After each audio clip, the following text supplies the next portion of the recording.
লাল দিয়া সমুদ্র বন্দর 30 বছরের চুক্তি করে ফেলছে সরকার, দিয়ে দিয়েছে ডেনমার্কের এক কোম্পানিকে।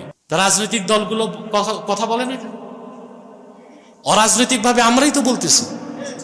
রাজনীতি যারা করে ওরা বলে না কেন?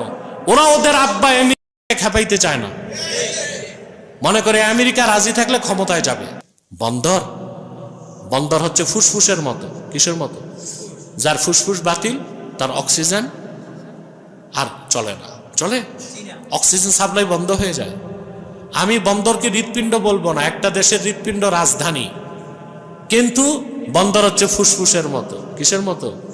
এটাই সাপ্লাই লাইন। একটা দেশ টিকে থাকার জন্য আমদানি রপ্তানি বন্দরের মাধ্যমে হয়।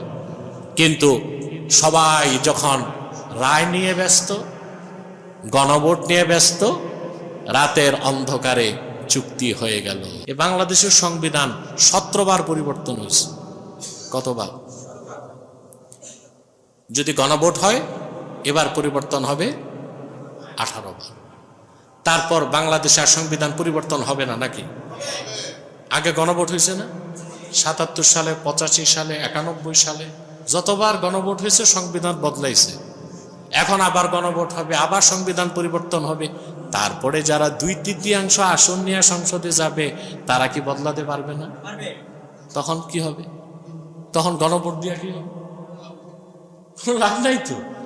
এগুলো হচ্ছে ফাঁকি ঝুঁকি, নির্বাচনকে দেরি করা, আর এই সুযোগে বিদেশিদেরকে দেশের স্বার্থ বিক্রি করে দেওয়া। শুনছেন না চট্টগ্রাম বন্দর দিয়ে দিছে, লাল দিয়া সমুদ্র বন্দর এটা দিয়ে দিয়েছে ডেনমার্ককে। আপনাদের পাশে যে ফতুল্লার কাছে পানগাঁও, এটাকে দিয়ে দিয়েছে ওই চিটাং পোর্ট, যেটা এটা ডিপি ওয়ার্ল্ডকে দিচ্ছে। এটা ইহুদিরা চালায়, বুঝলেন? নিউ মুরিং কন্টেইনার টার্মিনাল, এটা পরিচালনা করবে ডিপি ওয়ার্ল্ড। এটার মূলে আছে ইহুদিরা। আপনাদের পানগাঁও এই যে পাগলার কাছে, পানগাঁও এটাকে দিয়ে দিয়েছে সুইজারল্যান্ডের এক কোম্পানিকে। লাল দিয়া সমুদ্র বন্দর 30 বছরের চুক্তি করে ফেলছে সরকার, দিয়ে দিয়েছে ডেনমার্কের এক কোম্পানিকে। ডেনমার্কের যে কোম্পানি লাল দিয়া সমুদ্র বন্দর বানাবে, এই কোম্পানি ইসরায়েলকে অস্ত্র সাপ্লাই করে।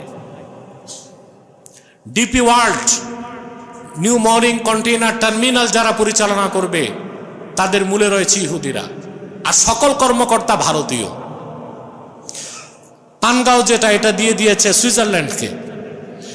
এভাবে দেশের সবচেয়ে মূল্যবান অংশগুলোকে বিদেশিদের হাতে তুলে দেওয়া হচ্ছে। তা যেভাবে